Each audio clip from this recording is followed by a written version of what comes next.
Yesterday வந்து நான் ஒரு வீடியோ அப்லோட் பண்ணியிருந்தேன். அது வந்து 7.5 ரிசர்வேஷன் கோட்டா கீழே யாரெல்லாம் வந்து அப்ளை பண்ணலாம், பிரைவேட் காலேஜ்ல ஃபீஸே இல்லாம எப்படி பசங்க கவர்மெண்ட் ஸ்கூல் பசங்க படிக்கிறாங்க அப்படிங்கிறத பத்தி நான் ஒரு வீடியோ வந்து நேத்து வந்து அப்லோட் பண்ணியிருந்தேன். ஆனா அந்த வீடியோ கீழே நிறைய பசங்க வந்து நிறைய கொஸ்டின் கேட்டிருந்தீங்க. அது எப்படி ப்ரோ உண்மையிலேயே பிரைவேட் காலேஜ்ல காசே இல்லாம படிக்க வைக்கிறாங்க, எதுக்குமே ஃபீஸ் வாங்க மாட்டாங்களா, அந்த மாதிரி நிறைய கொஸ்டின் கேட்டிருந்தீங்க. அது எல்லாத்துக்கும் நான் ரிப்ளை பண்ணேன். பட் ஆனா இன்னுமே அது உங்களுக்கு ஒரு கிளாரிட்டி இல்லாம இருந்துரும். ஸோ அதனால நான் இன்னைக்கு என்ன பண்ண போறேன்னா, ஆல்ரெடி இந்த 7.5 ரிசர்வேஷன் கோட்டால எங்க காலேஜ்ல படிச்சுக்கிட்டு, அதாவது first year second year pass ஆகி இதே 7.5 ரிசர்வேஷன் கோட்டால இப்ப தேர்ட் இயர் படிச்சுட்டு இருக்கிற ஒரு ஸ்டூடெண்ட்ட ரியல் கான்வர்சேஷன். ஸோ நீங்க என்கிட்ட கேட்டீங்கல்ல, அந்த கொஸ்டின் எல்லாத்தையும் நானும் இப்ப நம்ம தம்பிகிட்ட கேட்க போறேன். ஸோ அவன் அதுக்கு எல்லாத்துக்கும் ஆன்சர் பண்ண போறான். அவன் என்ன ஃபேஸ் பண்ணா, கவுன்சிலிங் அப்ப எவ்வளவு பே பண்ணா, அதுக்கப்புறம் காலேஜ்ல வந்து அவன் எவ்வளவு செலவு பண்ணா, மெட்டீரியலுக்கு காசு கொடுத்தானா, இல்ல இன்ஸ்ட்ருமெண்ட்டுக்கு காசு கொடுத்தானா, இல்ல காலேஜ்ல கொடுக்குற புக்குக்கு காசு கொடுத்தானா, இந்த மாதிரி நீங்க உங்களுக்குள்ள இருக்கிற எல்லா கொஸ்டினுக்கும் நான் அவன்கிட்ட கேட்க போறேன். அவனுக்கு ஆன்சர் பண்ண போறான். ஏன்னா அதுதான் அவன் இந்த 2 வருஷம் பண்ணிருக்கிறான். ஸோ இப்போ அவன் வந்து தேர்ட் இயர் படிக்கிறான். ஸோ அவன்கிட்ட கேட்டு சொல்ல போறேன். அது அப்படின்னு நீங்களும் பார்க்க போறீங்க. ஸோ இது ஃபைனலா முடிச்சீங்கன்னா உங்களுக்கு ஒரு ஐடியா கிடைக்கும். 7.5 ரிசர்வேஷன் கோட்டால உண்மையிலே கவர்மெண்ட் ஸ்கூல் ஸ்டூடெண்ட்ஸ் வந்து எந்த அளவுக்கு பெனிஃபிட் அடைகிறாங்க அப்படிங்கிறதுக்கு ஒரு கிளாரிட்டி கிடைக்கும். ஸோ நம்ம ஃபர்ஸ்ட் வந்து என்ன பண்ணலாம்னா, பிரதர் பேர் என்ன பேரு, அவங்க என்ன பண்றாங்க எல்லாமே நான் கேட்கிறேன். நீங்க அப்படியே அப்சர்வ் பண்ணுங்க. ப்ரோ உங்க பேர் என்ன பேரு ப்ரோ? என் பேர் ராகுல் குமார். சரி ராகுல் குமார், நீங்க வந்து கவர்மெண்ட் ஸ்கூல்ல படிச்சீங்களா? ஆமா, 6th ல இருந்து 12th வரை கவர்மெண்ட் ஸ்கூல்ல படிச்சேன். ஸோ 6th ல இருந்து 12th வரைக்கும் கவர்மெண்ட் ஸ்கூல்ல படிச்சிருக்கீங்க. ஸோ எப்படி இந்த 7.5 ரிசர்வேஷன் கோட்டா தெரிஞ்சது உங்களுக்கு? எனக்கு வந்து என் ஸ்கூல் மூலமா தெரிஞ்சது. ஸ்கூல்ல நான் 11th 12th படிக்கும்போது கொரோனா டயத்துல அவங்க சொன்னாங்க இப்படி ஒரு 7.5 ரிசர்வேஷன் இருக்கு அப்படின்னு. நான் மெடிக்கல் சைட் தான் போகணும் அப்படின்ற ஒரு இது இருந்தனால நான் ஸ்டாஃபோட கைடன்ஸ் ஸ்கூல் மூலமா உங்களுக்கு 7.5 ரிசர்வேஷன் கோட்டா பத்தி தெரிஞ்சிருக்கு. எப்படி அப்ளை பண்ணீங்க? அப்ளை பண்றதுக்கு ஸ்கூல் மூலமாவே அப்ளை பண்ணி கொடுத்தாங்க. நீங்க இந்த இதுல அப்ளை பண்ணணும் அப்படின்னு சொல்லி அவங்க கைடன்ஸ் வந்து அப்ப ஸ்கூல்ல ப்ராப்பரா கைடன்ஸ் கொடுத்தாங்க. இப்ப கவுன்சிலிங் போயிட்டீங்க. கவுன்சிலிங் போயிட்டு அங்க போய் ஒரு 25,000 நம்ம பே பண்ணணும்ல, நார்மலா அப்படி இருக்கும்ல, அந்த மாதிரி நீங்க பே பண்ணீங்களா? அது அந்த மாதிரி எந்த பேயுமே இல்ல. அப்ளிகேஷன் ஃபீ மட்டும் தான் பே பண்ணணும். அப்ளிகேஷன் ஃபீனா எவ்வளவு கொடுத்தீங்க? அப்ளிகேஷன் ஃபீ வந்து வருஷத்துக்கு மாறும். சோ நான் போன வருஷம் வந்து 500 rupees அது மட்டும் பே பண்ணோம். பிக்ஸட் டெபாசிட் அப்படின்னு சொல்லி ஒண்ணு வச்சிருக்காங்கல்ல, அந்த 25,000 காலேஜ் அது வந்து 7.5 ரிசர்வேஷன்ல இருக்கவங்களுக்கு கிடையாது. அது வந்து கவர்மெண்டே பே பண்ண, அதுவே கவர்மெண்ட் வச்சிருவோம். ஃபீஸ் ஒண்ணுமே கட்டலன்னா ₹1 கூட எங்க கட்டலையா ப்ரோ? அப்ளிகேஷன் ஃபீஸ் கூட எங்க வாங்கல. அப்ளிகேஷன் ஃபீஸ்னா எவ்வளவு வரும்? அப்ளிகேஷன் ஃபீஸ் வந்து நார்மலா ஒவ்வொரு காலேஜுக்கும் அது மாறும். இந்த காலேஜ்ல 500 rupees வாங்கினாங்க, எல்லாருக்குமே யூஸ்வலா வாங்கினாங்க. அந்த ஃபீஸ் கூட எங்களுக்கு வாங்கல. அது கூட நீங்க கட்டல? அது கூட அதையுமே கவர்மெண்ட் பாத்துக்கிட்டாங்க. அதுவுமே கவர்மெண்ட் மூலமா. சோ உங்களுக்கு வந்து இந்த 7.5 ரிசர்வேஷன் வந்து ஸ்கூல் மூலமா தெரிஞ்சிருக்கு. ஸ்கூல்லயே உங்களுக்கு கைடன்ஸ் கொடுத்திருக்காங்க. அப்படி நீங்க கவுன்சிலிங் அட்டென்ட் பண்ணிருக்கீங்க. கவுன்சிலிங்ல போய் அந்த 25,000 ஒரு டெபாசிட் மாதிரி அதெல்லாம் நீங்க கட்டலையா? அந்த கவுன்சிலிங்ல கொடுக்குற காசும் நீங்க கட்டல, அதையுமே கவர்மெண்டே உங்களுக்கு பே பண்ணிருக்கு. சோ நீங்க எந்த செட் எப்ப வந்து இந்த கவுன்சிலிங் அட்டென்ட் பண்ணீங்க? நான் 2022ல அட்டென்ட். சோ 2022 2022 அந்த டைமிங். அதுக்கப்புறம் என்ன ப்ரொசீஜர் ப்ரோ? எப்படி இந்த காலேஜ் ஜாயின் பண்ணீங்க? அதுக்கப்புறம் நான் டைரக்ட் கவுன்சிலிங் அட்டென்ட் பண்ணேன். சரி, பண்ணதுல செகண்ட் ரவுண்டுக்கு செலக்ட் ஆனேன். ஃபர்ஸ்ட் ரவுண்ட் பாப்பாங்க, தென் செகண்ட் ரவுண்ட் ஒன்னு பாப்பாங்க. சோ செகண்ட் ரவுண்ட் மூலமா நம்ம எந்த காலேஜ் நம்ம சூஸ் பண்றோமோ அந்த சூஸ் பண்ணி அந்த காலேஜ் மூலமா அலாட் பண்ணிக்கலாம். ஓகே, ஒரு ரெஃபரன்ஸ்க்காக கேக்குறேன், நீட்ல எவ்வளவு மார்க் எடுத்தீங்க அப்ப? நான் ஒரு 2 அட்டெம்ப்ட் பண்ணேன். ஃபர்ஸ்ட் அட்டெம்ப்ட்ல வந்து 180 கிட்ட எடுத்தேன். சோ அப்ப நீட் வந்து ஃபர்ஸ்ட் 12th முடிச்சோனே ஒரு அட்டெம்ப்ட் எழுதி அதுக்கப்புறம் ரிப்பீட் பண்ணி 1 இயர் போயிருக்கீங்க. ஆமா. சரி, அப்ப வந்து எவ்வளவு ஃபர்ஸ்ட் அட்டெம்ப்ட்ல எவ்வளவு? ஃபர்ஸ்ட் அட்டெம்ப்ட்ல வந்து 180 கிட்ட எடுத்தேன். 180. ஓகே, பாஸ் மார்க் அந்த மாதிரி எடுத்தேன். செகண்ட் 1 இயர் ரிப்பீட் பண்ணி அடுத்து படிச்சிருக்கீங்க. ஆமா. அதுல வந்து எவ்வளவு ப்ரோ? அதுல வந்து 270 கிட்ட எடுத்தேன். 270. என்ன கேட்டகரியில வருவீங்க ப்ரோ? PC category. அந்த டைமிங்ல 270 பிசி கேட்டகரியில கவுன்சிலிங் போய் இந்த 7.5 ரிசர்வேஷன் கோட்டால உள்ள வந்துருக்கீங்க. சரி, அதுக்கு இப்ப சீட்லாம் அலோகேட் ஆயிருச்சு, உங்களுக்கு இந்த காலேஜ் சூஸ் பண்ணிட்டீங்க கவுன்சிலிங்ல. அதுக்கப்புறம் இங்க வந்து ஃபர்ஸ்ட் டே காலேஜ்லாம் வந்து அதுக்கப்புறம் ஃபர்ஸ்ட் இயர்ல ஃபீஸ் இவ்வளவு சொல்லியிருப்பாங்க அப்படின்லாம் இருக்குமே ப்ரோ, அதெல்லாம் என்ன சொன்னாங்க? ஃபர்ஸ்ட் டே நாங்க காலேஜ் வரும்போது அவங்க உள்ள வந்தோடனே நீங்க அலாட்மெண்ட் ஆர்டரோட தான் நான் வந்தேன். சரி, அலாட்மெண்ட் ஆர்டர் வந்து அங்க பிரிண்ட் பண்ண அலாட்மெண்ட் ஆர்டர் அங்கேயே வச்சே கொடுத்தாங்க. ஓகே. அங்க வந்து வாங்கிட்டு அப்படியே இங்க வந்து ஜாயின் பண்ணும்போது அப்ளிகேஷன் வாங்கிக்கோங்க அப்படின்னாங்க. அப்ளிகேஷன் வாங்குறதுக்கு நான் கேஷ் கவுண்டர் போகும்போது 7.5 ஸ்டூடெண்டா அப்படின்னு கேட்டாங்க. ஆமான்னு சொன்னா. அப்ப பண்ணும்போது அப்ளிகேஷனுக்கு வெறும் சிக்னேச்சர் மட்டும் போட்டுட்டு அப்ளிகேஷன் ஃபார்ம் மட்டும் தான் வாங்கினேன். அப்ப எந்த ஃபீஸுமே கட்டல. அதுக்கப்புறம் ஃபர்தரா நமக்கே ஒரு டவுட் இருக்குல்ல, ஃபீஸ் அவங்க கட்டிடுவாங்களா கட்ட மாட்டாங்களா, ஐயோ நம்ம கட்டணுமா, எவ்வளவு கட்டணும் அப்படின்னு எந்த ஒரு பேசிக் ஐடியாவுமே தெரியாது. சரி யார்கிட்டயா கேட்கலாம் அப்படின்னு சொல்லி அங்க இருக்கவங்க கிட்ட கேட்கும்போது அவங்க சொன்னாங்க இல்ல எந்த ஒரு ஃபீஸுமே ஜாயின் பண்ண காலேஜ் மேனேஜ்மெண்ட் தான் அங்க கேட்டோம். அப்படி அந்த மேனேஜ்மெண்ட் கேட்கும்போது அவங்க கிட்ட இருந்து எங்களுக்கு ரிப்ளை வந்து எந்த ஃபீஸுமே வராது, சோ நீங்க வந்தீங்கன்னா படிக்கலாம் அப்படின்றது மட்டும் தான் எங்கிட்ட சொன்னாங்க. அவ்வளவுதான் சொன்னாங்க. ₹1 கூட கிடையாது. இன்ன வரை என் காலேஜ்ல என் பேர்ல எந்த ஒரு பில்லுமே இருக்காது. ஓ அப்படி நான் கட்டி ஒரு பில் வாங்கியிருப்பேன். அந்த மாதிரி எதுவுமே கட்டினது இல்ல. சப்போஸ் இப்போ உங்களுக்கு பில் போட்டாங்கன்னா என்ன பண்ணுவீங்க? இப்போ ஒரு பில் புதுசா ஒரு பில் போடுறாங்க அப்படின்னா எதுக்கு போட போறாங்க? ஓ உங்களுக்கு பில்லே கிடையாது, எல்லாமே கவர்மெண்டே பே பண்ணும்போது எங்களுக்கு பில் வர. சரி ப்ரோ, நான் இன்னும் கொஞ்சம் டீட்டெயிலா கேக்குறேன். இப்போ ஃபர்ஸ்ட் இயர் நீங்க ஜாயின் பண்ணிட்டீங்க. ஃபர்ஸ்ட் இயர்ல ஜாயின் பண்ண உடனே கவர்மெண்ட் வந்து உங்க ஃபுல் ஃபீஸையும் இப்ப வந்து நீங்க கவர்மெண்ட் செல்ஃப் ஃபைனான்ஸ் கோட்டா தானே, அப்ப வந்து ஒரு 4 லட்சம் ரூபாய் உங்களுக்கு ஃபீஸ் வரும் ஒரு ஃபர்ஸ்ட் இயருக்கு. சோ அந்த 4 லட்சத்தையுமே கவர்மெண்டே பே பண்ணிருமா ஃபர்ஸ்ட்? ஆமா. நீங்க ஜாயின் பண்ணி உள்ள வந்துட்டுங்க இந்த அந்த ஒரு பீரியட் ஆஃப் டைம் தருவாங்க. அந்த பீரியடுக்குள்ள நான் இந்த காலேஜ்ல ஜாயின் பண்ணிருக்கேனா இல்லையான்னு சொல்லி காலேஜ் சைட்ல இருந்து அங்க ரிப்போர்ட் பண்ணணும் கவர்மெண்ட்டுக்கு. அப்படி ரிப்போர்ட் பண்ணும்போது நான் ஜாயின் பண்ணிட்டேன் அப்படின்னு தெரிஞ்சா வித்தின் the 20 daysக்குள்ள அந்த அமௌண்ட் இங்க வந்து அந்த 4 lakhsையும் வந்து நீங்க கவர்மெண்டே உங்களுக்கு வந்து காலேஜுக்கு டெபாசிட் பண்ணிடலாம். So okay. அப்ப இதுக்கு இடையில ப்ரோ இப்போ ஒரு காலேஜ் ஃபர்ஸ்ட் இயர் ஜாயின் பண்ணிட்டீங்கன்னா அந்த காலேஜ்ல ஸ்போர்ட்ஸே நடக்கும். ஆமா, எல்லா பிரைவேட் காலேஜ்லயும் இருக்கும். அதுக்கு ஒரு ஃபீஸ் ஸ்ட்ரக்சரை வச்சிருப்பாங்க. அதே மாதிரி கல்ச்சரல்ஸ் அப்படின்னு நடத்துவாங்க, அதுக்கும் ஒரு ஃபீஸ் ஸ்ட்ரக்சர் வச்சிருப்பாங்க. அப்புறம் ஃபர்ஸ்ட் இயர்ல புக்ஸ் கொடுப்பாங்க, அதுக்கும் ஒரு ஃபீஸ் ஸ்ட்ரக்சர் இருக்கும். தென் இன்ஸ்ட்ருமெண்ட்ஸ் கொடுப்பாங்க. சோ பிடிஎஸ் அப்படின்னாலே இன்ஸ்ட்ருமெண்ட்ஸ் தான் எல்லாமே. சோ அதுவும் கொடுப்பாங்க. இப்ப இதுக்கெல்லாம் ஃபீஸ் என்ன ப்ரோ? இப்படி நான் sports day first sports day second sports day இந்த பிளானிங் வந்து என்கிட்ட இருந்துச்சு. ஏன்னா நம்ம காலேஜ் வந்து பிரைவேட் காலேஜ் அப்படின்னும் போது கண்டிப்பா ஃபீஸ் வந்து அதிகமா இருக்கும். ஒரு ஸ்போர்ட்ஸ் டே நடந்தாங்கன்னா குறைஞ்சது ஒரு 5 ரூபா 6 ரூபா போடுவாங்க அப்படின்ற ஒரு மைண்ட் செட் தான். அப்படின்னும் போது நம்ம இதுல பார்ட்டிசிபேட் பண்ணலைன்னா காசு கிடையாதோ இல்ல பண்ணா காசு கட்டணுமோ அப்படின்ற கன்ஃபியூஷன்ல இருந்தனால ஃபர்ஸ்ட் என்னோட ஸ்போர்ட்ஸ் டே நான் அட்டன் பண்ணும்போது நான் போய் கேட்டேன், மேனேஜ்மெண்ட் கிட்ட போய் கேட்டேன், இப்படி நான் வந்து ஸ்போர்ட்ஸ் டே இருந்துச்சு அப்படின்னா நான் ஃபீஸ் கட்டணுமா அப்படின்னு. நீங்க 7.5 ரிசர்வேஷன் தான் கட்ட வேண்டாம் அப்படின்னு சொல்லி தான் எனக்கு ரிப்ளை அப்பயும் வந்தது. ஓ அப்ப நீங்க வந்து காலேஜ்ல நடக்கிற எல்லா ஃபங்க்ஷன் எல்லா எக்ஸ்ட்ரா கரிக்குலர் ஆக்டிவிட்டிஸ்லயும் நீங்க கலந்துக்கலாம். ஆனா அது எல்லாத்துக்குமே கவர்மெண்டே பே பண்ணிடும். சோ நீங்க படிச்ச காலேஜஸ்ல கவர்மெண்டே தான் பே பண்ணிருக்கு. இன்ன வரை கவர்மெண்டே தான் பே பண்ணிருக்கு. ₹1 கூட செலவு பண்ணல.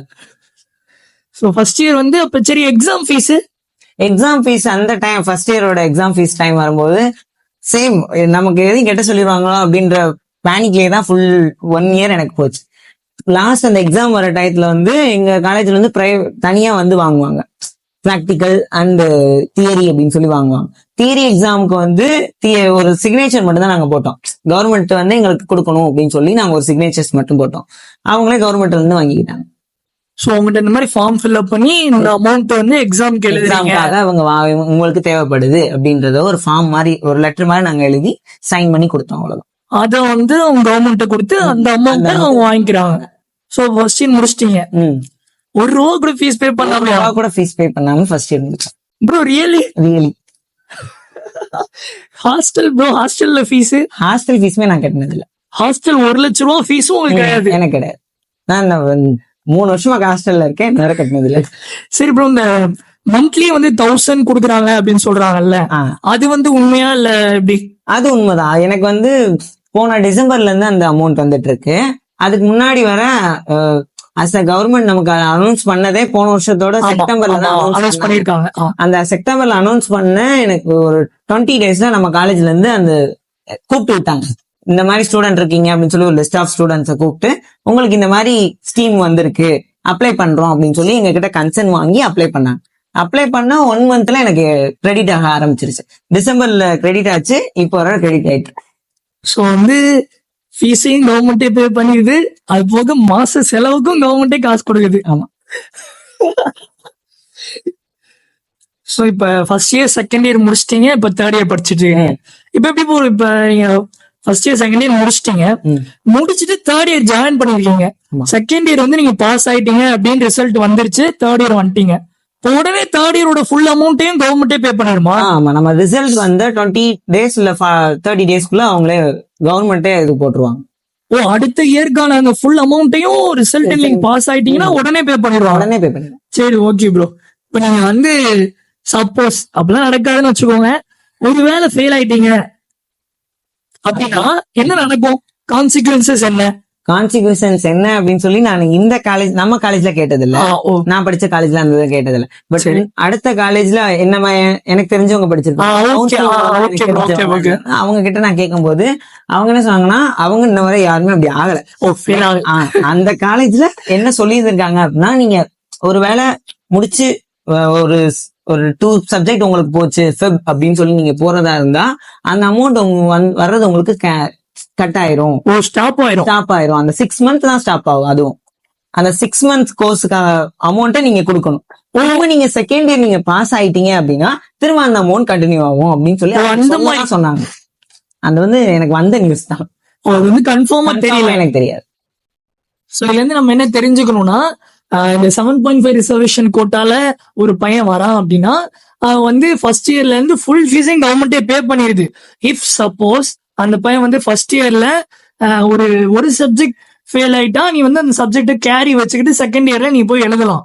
ஆனா 2 சப்ஜெக்ட் மேல 2 சப்ஜெக்டோ இல்ல 2 சப்ஜெக்ட் மேலயோ ஃபெயில் ஆயிட்டேன்னு அப்படின்னா, நீ 6 month வந்து ஃபர்ஸ்ட் இயரை படிச்சு உனக்கு எக்ஸாம் வரும், அதை கிளியர் பண்ணாதான் நீ செகண்ட் இயர் போக முடியும். ஏன்னா அப்படிதான் வந்து மெடிக்கல் காலேஜஸ் எல்லாத்துலயுமே ஒரு ரூல் உண்டு. இங்க வந்து இன்ஜினியரிங் காலேஜ் மாதிரி நீ வந்து எவ்வளவு அரியர் வேணாலும் வச்சுக்கலாம், லாஸ்ட் இயர்ல வந்து கிளியர் பண்ணலாம் அப்படிங்கிறது இங்க வாய்ப்பே கிடையாது. ஏன்னா வி ட்ரீட்டிங் பேஷன்ஸ், நம்ம வந்து உயிருள்ள ஒரு ஹியூமனை ட்ரீட் பண்றோம். அதனால ஒவ்வொரு இயர்லயும் நீ கரெக்டா படிச்சு பாஸ் ஆனா மட்டும்தான் நீ அடுத்த இயர் போக முடியும் அப்படிங்கறத எங்க ரூல். சோ அதுபடி இப்ப நான் என்ன கேட்டேன்னா, இப்போ ஒருவேளை நம்ம ஃபெயில் ஆயிட்டு அந்த 6 months ஆயிடுவோம். ஏன்னா இப்ப 2 சப்ஜெக்ட்ல நம்ம ஃபெயில் ஆயிட்டோம்னா ஃபர்ஸ்ட் இயர் திருப்பி 6 மாசம் படிச்சு அதுக்கப்புறம் 6 மாசம் கழிச்சு ஒரு எக்ஸாம் வரும், நமக்கு மட்டும் தனியா, நம்மள மாதிரி ஃபெயில் ஆன பசங்களுக்கு மட்டும் தனியா ஒரு எக்ஸாம் வரும். அந்த எக்ஸாம்ல நீ பாஸ் ஆனா மட்டும்தான் செகண்ட் இயர் போக முடியும்.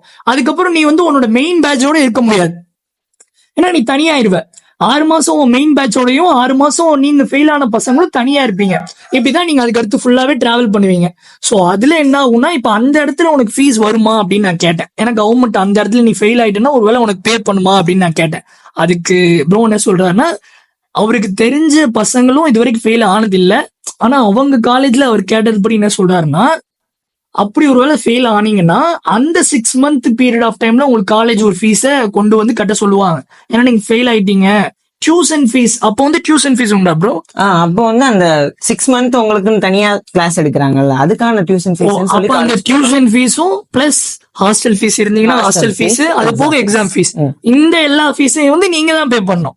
அதை நீங்க பே பண்ணிட்டு தென் நீங்க செகண்ட் இயர் அந்த ஃபர்ஸ்ட் இயர்ல ஃபெயில் ஆன சப்ஜெக்ட் எல்லாம் பாஸ் ஆயிட்டு செகண்ட் இயர் போயிட்டீங்கன்னா தென் ஆட்டோமேட்டிக்கலி அப்படியே அந்த கவர்மெண்ட் வந்து அந்த செகண்ட் இயர் தான் பே பண்ணிடுவாங்க.